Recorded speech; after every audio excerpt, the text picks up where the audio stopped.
Okay, Paige. So, why again? What's up with enlisting support team and having the help of others? What do we know about this? Well, we know that resilient people don't know all the answers. Oh, right. And so connecting to people, which we are biologically required to do, it is a need for us emotionally and physically. Yep. But it also gives us an opportunity to learn from others and pick up those answers that we don't know ourselves. Okay. All right. So we need to be part of a support team, and we need to have a support team. Exactly. We need both. Right. Both are important. Giving and receiving. Giving and receiving. Much like the mindfulness script we did just a minute ago. Like that. Okay. So this is... So why? Well, you just said why. Because resilient people do not have all the answers. Right. You can't and won't know. So stop thinking that you will, right? That's that perfectionistic mind trick that sometimes. But I think, for teenagers, this is their reality, right? They are not yet fully independent. They are, you guys are moving towards independence, but you're not there yet. You still need adults for some things in your life. And I think, and Paige, I don't know if you agree, but I think this is one of the trickier things about navigating this time of life is figuring out when can I handle this on my own or with my own peer support group, and when do I need to enlist more adult help? Right. And I think that it definitely varies depending on what age or what topic or what group of people you're surrounding yourself with. Yes. Yeah, I totally agree. If any of you happen to be doing this in the context of a group, and some of you may, it would be okay to hit the pause button here and just talk about this. Or maybe if you're talking with a friend, you're watching with a friend, to hit the pause button and just talk a little bit about this, because I think there's a lot about knowing that and when and under what circumstances and how do you approach it. I think that actually the how here. Right. How do you bring up to someone the fact that you're feeling crappy on a daily basis? How do you begin that conversation? Right. Right. And when does it reach the level that you need to reach out to somebody? How do you know? There's that self-awareness. Not only how do you know when to reach out beyond yourself, but then who do you go to for those different things? Is this I'm going to tell my best friend type of situation? Right. Or is this I need to talk to my mom or the school guidance counselor or a trusted adult?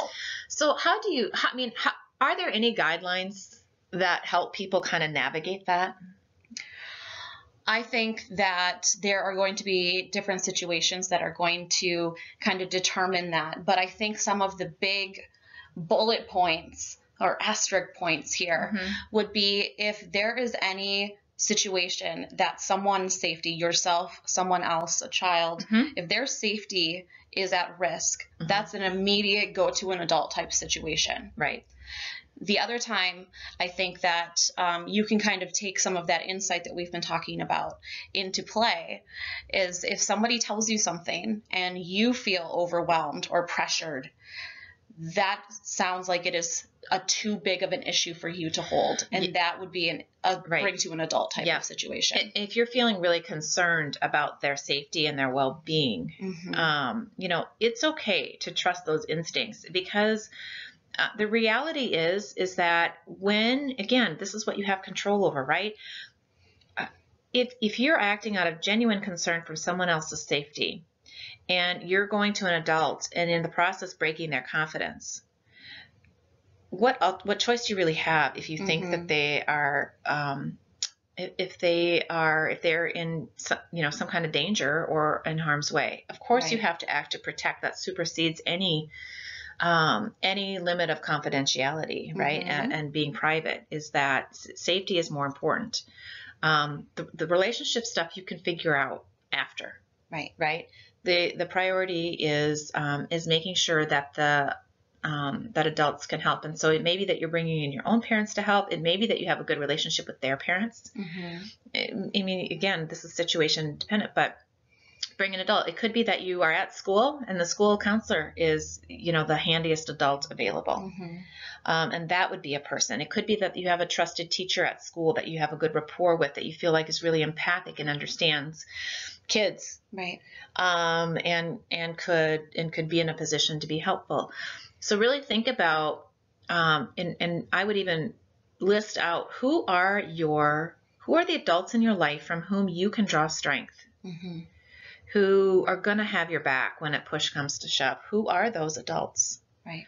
Who do you trust? Even if they're not perfect, even if their response isn't ideal, right? Are they really ultimately going to act in your best interest? Are they loving and supportive of you? Who are those people? And really make a list. And think outside of your home and school too, because there are so many different community leaders that you might not necessarily think of right off the bat, like a coach or a spiritual connection at a church or synagogue that you go to. Yep, any of those places. So really think about who those people are. Sometimes it's actually friends' parents. I know a number of kids that have good relationships with their friends as parents, and feel comfortable talking to them and going to them. And so I just think that's really, really important to be thinking about. I also think it helps to think about how much are you needing to reach out to your friends to talk about what's bothering you, and how often, and how overwhelmed are you, and how often are you feeling that overwhelmed? Because there's here and there, it's helpful to reach out to friends. If you're finding though that you on a daily basis you're overwhelmed, on a daily basis you're having to reach out to the same people over and over again to talk about how stressed and overwhelmed and anxious or sad for no reason or whatever that you are, that really is an indication that you maybe need more than what your friends can give you. And that would be another scenario in which pulling in an adult could be helpful. And there could be lots of options for what other support is out there and available to you. But that's just something to think about. Likewise, if you are the peer that someone is coming to and you're really feeling, on one hand, glad that you're able to help, but on the other hand, overwhelmed by their stuff, as Paige was saying earlier, it's okay to let them know, this really is going on a lot for you. Right. This goes on for everybody, but it seems like it's going on for you a lot more than what is typical. And, have you thought about talking to an adult and getting some extra help and support? It's okay to say that to someone because you're coming from a place of warmth and compassion and empathy and a desire for them to be happy and healthy and whole. And it's up to them how they take that on. But when you're coming from that place, you've done what you can do. You've been a good friend, even if they aren't perceiving it in that moment that way. Right. And ultimately, that is you helping them. It is you helping them. Right. It is, because you are giving them permission. You are telling them it is okay that you are feeling this way, and it is okay to seek additional help. Right. It's like making another person another bullet point on that resource list. Yeah. Okay. So I think, I think we've really given you a lot to think about. Now, let's say you are needing to bring something up with someone, address something with someone, right? Maybe set a boundary. Maybe someone's not treating you well and you don't like it. Maybe there's a teacher that you're having a hard time with, but you've got assignments outstanding and you're going to have to go talk to them about it. Maybe there's something going on at home that you need to be able to talk to your parents about or bring up with your parents. Right.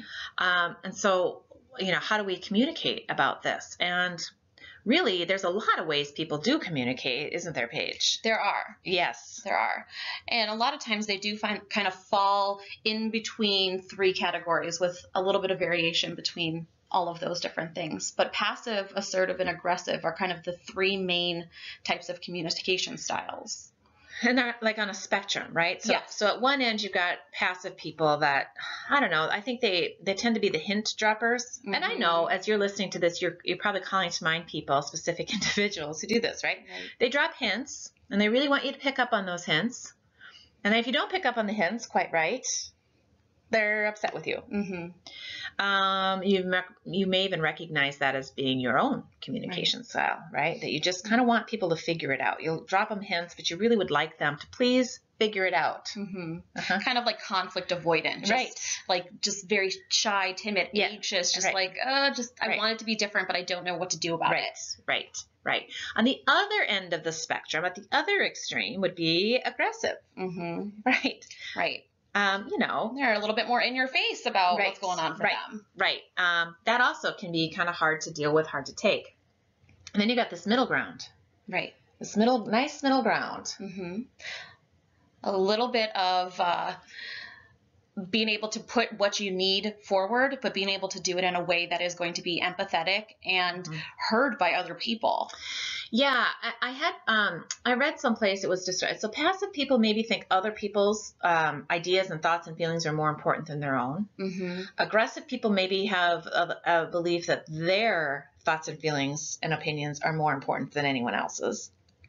Assertive people, on the other hand, view people on a level playing ground.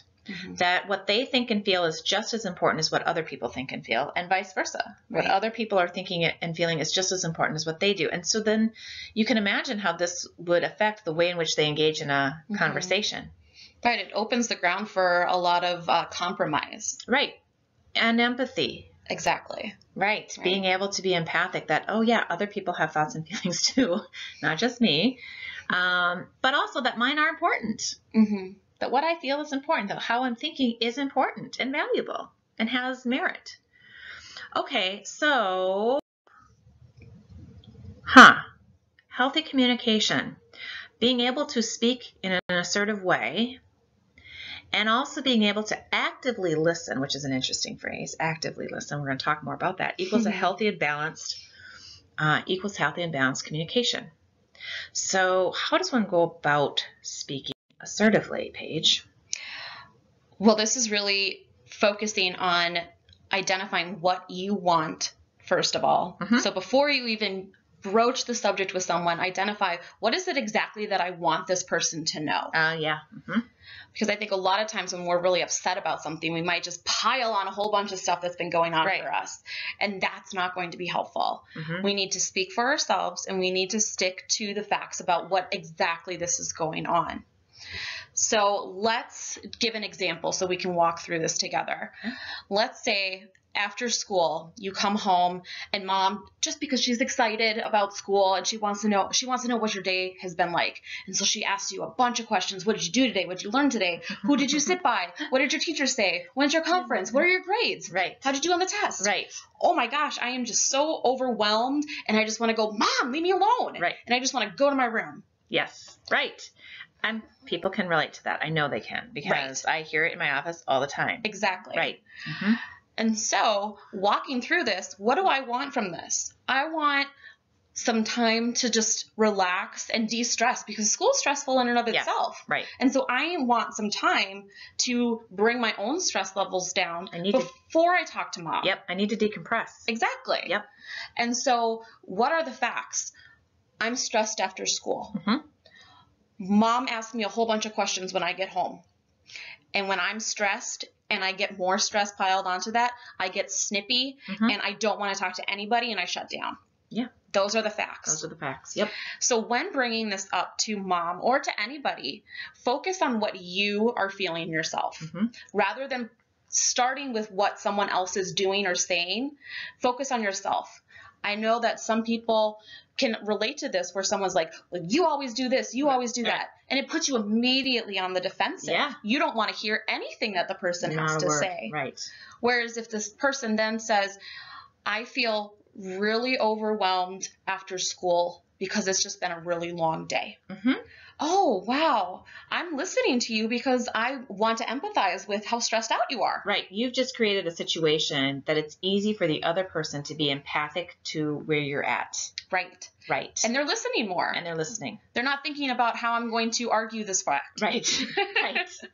So then following that up with what you want from them, they now know you're stressed out after school. So mom, when I come home from school and you ask me a lot of questions, I feel more stressed out. because I don't know how to process my own stress and then also deal with all of the questions. Mm-hmm. And so what I want is if you could give me 20 minutes after school so that I can decompress and I can like kind of get my stress level down, then we can talk and I will be much better at Mm-hmm. listening and responding to you. Mm-hmm. So you guys can probably even hear and even imagine your own parents. And I can tell you, they do want to know that. They actually do want to hear from you that if that's true for you, if you're feeling overwhelmed, they want to know that. They do want to know and understand that. Right. And they find it really helpful and actually highly preferable to being snapped at, believe it or Exactly. not. And so that can be helpful. Another helpful hint, sometimes it also helps, again, in expressing your own empathy towards them. Sometimes you can even lead with, I understand that you really want to hear about my day at school. And you could even throw in there, and I love that you care so much, right? Right. So immediately they're like, oh yeah, you get that. Okay. Right. Oh, you see that. Right. Okay. I don't have to tell you that because you're already telling me that you know that. So Now I know that you know that that's how I feel. Right. Mm-hmm. And then you can launch into that. So there's different ways that you can approach that. But the idea is that you're thinking not just about where you're at and what you need, but also what does the other person need from you in order to take in what you have to tell them. Mm-hmm. It's a lot to think about. Right. So hopefully this kind of gives you some ideas for how to structure that. Because there's really, these I feel blank because blank. When blank happens, I feel blank because. When you do or say blank, I feel blank because. Between these three scripts, they cover nearly every situation. Right. And so if you can just hang on to those and fill in the blanks as needed, you are going a long way in building your assertive speaking skills and being able to deliver. And again, can you stand behind it? If this is how you're interacting with people and this is how you're bringing up and telling people, do you feel like you can stand behind that? Do you feel like you can be okay with how you're presenting yourself to the world? Mm-hmm. And I think it's really respectful. It's a respectful way of communicating, but you're also standing up for yourself. Mm-hmm. And so, yeah, I absolutely think you can. And however other people are going to respond to that's then on them, because you can't control them. They have a responsibility also, that if they're bothered by something you're saying, it's their responsibility to bring it to you. You can't mind read. Right. And so as long as you are really taking care to what you're putting out there is done in a respectful and thoughtful way, the rest is for other people to come up with. Okay. On the flip side, if you're going to speak, also be prepared to listen. And it turns out there's some ways of doing that are pretty helpful and powerful. Right. Yeah. So I think that it's important to even talk about listening, because what I think a lot of people can relate to is when you are talking to someone and you don't necessarily agree with them, instead of listening to what they're saying, you're thinking about what you're going to say in response. And in turn, you miss a ton about what is actually being said. Right. Which doesn't allow for empathy. Right. Or problem solving. Because remember, the first step of problem solving is really understanding the problem. Well, if you aren't actively listening and taking in what the other person's telling you, then you aren't really understanding the problem. And so chances of a resolution to what's going on, what the conflict is, drop dramatically. Right. Unless you get lucky and happen to, right? And pick up on just the right one. Pick the just right. Or, what else is that you just sort of leave it unresolved. And that doesn't also feel very good. No, stuffing things in the bottle just leads to problems later. Like dumping, like we said in the other one, where you throw a bunch of different things onto one issue when that never helps anybody. It doesn't. It's not helpful. Okay, so how do you actively listen? And I know you guys know this, because isn't this sometimes just what you want your parents to do? Like, you don't want them to fix your problem. You don't want them to react emotionally to your problem, right? You just want them to shut up and listen. Right. Right? That's what you want from them. Well, guess what?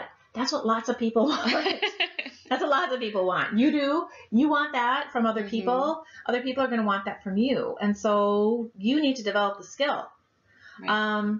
Okay. So Paige, how do you do it? So some of the ways that you can kind of prove to yourself and to other people that you are actively listening is paying attention to all of the different details that are going into the story. And by reflecting, as the first little bullet point there says, you're saying, not in the exact same words or in the exact same order that the person says, but telling them like, oh, wow, you had a really hard test today and you were feeling really overwhelmed. Yeah. Just letting them know that, okay, I heard what you said. Yep. I hear it. Yep. And validate at the same time, in that scenario, like, wow, that must have been really hard for you. Yeah. Or, yeah, I know that was a killer test. That was totally right. If you've experienced it with them. That you can validate that. It's important to notice too that, or recognize that reflecting does not necessarily mean that you agree. Correct. Because sometimes you are going to hear things that you don't agree with, but that doesn't mean that you can't still listen to them and actually hear what they're trying to say. And one of the things that you can really do that clarify, and this is actually a trick that I do because, believe it or not, I hear things that I disagree with from time to time. You don't say. Is I go into reflect and clarify mode. So I'll say to them, I just want to make sure that I'm getting this straight. Okay. So I think what you're saying is, have I got that right? Or, okay, I hear this part, but I'm not quite clear about how that links to this part, right? I'm asking these kind of clarifying questions to them that aren't judgmental, that aren't loaded, that aren't emotional, but that really are the purpose is to just clarify, to flesh out the details. And what it also helps them do is be more thoughtful. It helps whoever is speaking be more thoughtful about what it is they're saying. And oftentimes what happens is that people backtrack then and edit. They hear it out loud. They hear you coming back and they're like, well, actually, that doesn't make sense now when I say that out loud. And you've maybe even caught yourself saying that. Well, actually, now that I'm hearing that, no, that isn't really how I think. That isn't really how I feel. That isn't really what I want. And so it's really valuable. And what about this underlying all of this neutral stance? That is going to just what you said, that non-judgmental stance where you hear things, you may disagree, but you don't put judgment or the negative feelings or stances on what you're saying. You are just listening and you are reflecting and responding to what they're saying. And it's okay to do that because guess what? You're going to get your turn to talk. Right. But you have to listen first. Or you have to give the other person a chance to, it's turn taking, right? You talk, then you listen. You talk, then you listen. Right. And when you're talking, be focused on talking well. And when you're listening, be focused on listening well. Not what you're going to say afterwards. Not formulating your response and your rebuttal to it. Not yeah-butting everything to death. Well, yeah, but. Well, yeah, but. Well, yeah, but. Because yeah then means nothing. Right. Right. Okay. All right.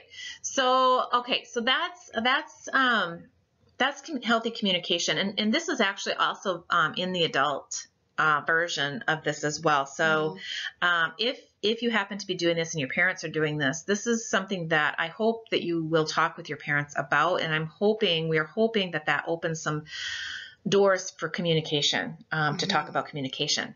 Right. Meta communication is what that's called. Communicating about communicating, right? But I think it's important. It's really important in your ability to access support. Okay. Helping others. We know this is important. Gandhi, a wise one, right, says the best way to find yourself is to lose yourself in the service of others. He said this back in 1869. I know, that's like forever ago. That's forever ago. Yeah. But yet, this is how he lived his life. And I know there's times that you guys out there listening have had that experience where you've been really focused on helping others and have maybe discovered something about yourself in the process. Right. Like maybe you really are as kind as you want people to see you as. Right. Yeah. Right. Right. And I really take thought to this. Like, this doesn't have to be, this can be little day-to-day things that you're doing. This can be volunteering. This can be helping out around the house and making life easier for family members. Right. This can be being a good friend. There's a lot of things that this can be.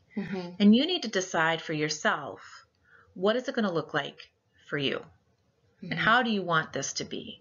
You know, what calls to you? Because there's a lot of different things that can call to people, and people have different passions, different things that they care deeply about. Right. And that's for you to discover for yourself what that is. We can't really tell you that, but you certainly can spend some time thinking about it. And maybe even experimenting with different things. Experimenting. Yes. Test it out and see what you think. Because really, how do you know unless you do it? Exactly. Yeah. Okay. Well, we covered a lot of ground today. A lot of ground. And I mean, we have covered self-awareness. We've covered empathy. We've covered biology. We've covered, connecting to others, healthy communication, healthy thinking, problem solving. We've done a lot. And my guess is that you guys you're already probably doing a number of these things, and you're probably doing a number of them well already. So some of this is thinking about how do you take what you're already doing well and do it even better? Or are there areas that you really just would like to improve on? And then doing that. And so remembering, so again, starting with something small and manageable. Pick one or two, just a few things to focus on. Thinking about why it's going to help you. How are you going to generate that motivation? What's getting in your way? How do you overcome these obstacles? All of that problem solving, right? Yeah.